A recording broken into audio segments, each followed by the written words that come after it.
21শে জুলাইকে সফল করার উদ্যোগে একটি সভা অনুষ্ঠিত হয়ে গেল বাঁশবেড়িয়া স্টেশন রোড এলাকায়। প্রতি বছরই 21শে জুলাইকে কেন্দ্র করে রাজ্য জুড়ে কর্মী সমর্থকদের মধ্যে বিশেষ উন্মাদনা দেখা যায়, কিন্তু এবছরের পরিস্থিতি সম্পূর্ণ ভিন্ন। এবারের 21শে জুলাই শুধুমাত্র শহীদ দিবস নয়, পাশাপাশি এই সময় বাংলা ও বাঙালির অস্তিত্ব রক্ষার লড়াইয়ে সামিল হলো তৃণমূল। তারই শপথ 21শে জুলাই ধর্মতলার শহীদ সমাবেশ থেকে নেওয়া হবে। বিভিন্ন রাজ্যে, বিশেষ করে বিজেপি শাসিত রাজ্যগুলিতে বাঙালির উপর যে নির্মম অত্যাচার চলছে তা যথেষ্ট নিন্দনীয়। একদিকে বাঙালি তাড়ানো, অন্যদিকে এই কায়দায় এনআরসিকে ফলপ্রসূ করার বিজেপি সরকারের মূল উদ্দেশ্য বলে মনে করেছে তৃণমূল কংগ্রেস। হুগলি জেলা পরিষদের সদস্য মানুষ মজুমদার সমস্ত বিষয়টি নিয়ে তীব্র কটাক্ষ করেছেন।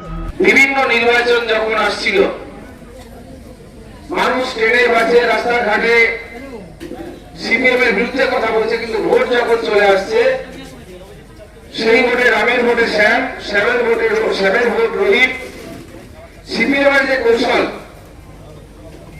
সেই কৌশলে বারবার মানুষের যে কণ্ঠস্বর, সেই কণ্ঠস্বর থমকে যাচ্ছিল।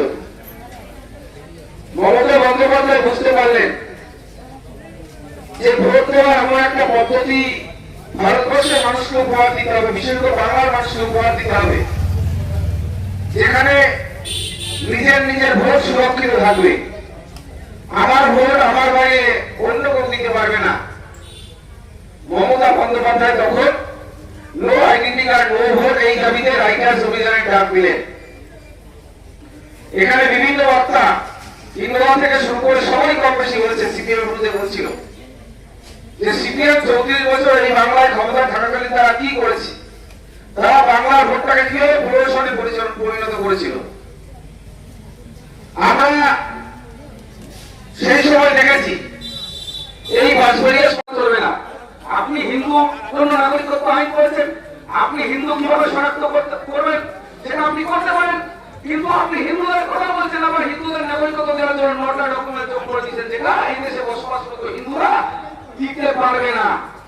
আমরা সেই জায়গায় দাঁড়িয়ে বুঝতে চাই, বুঝতে হবে বাচ্চারা আপনাদের বন্ধুকে আগে আপনার ভোটের রাজনীতি করছে, কারা চায় না এদেশের উপবাসীরা বসবাস করুন, তারা চায় না বাঙালি আমার মতো তুলে দাঁড়ান।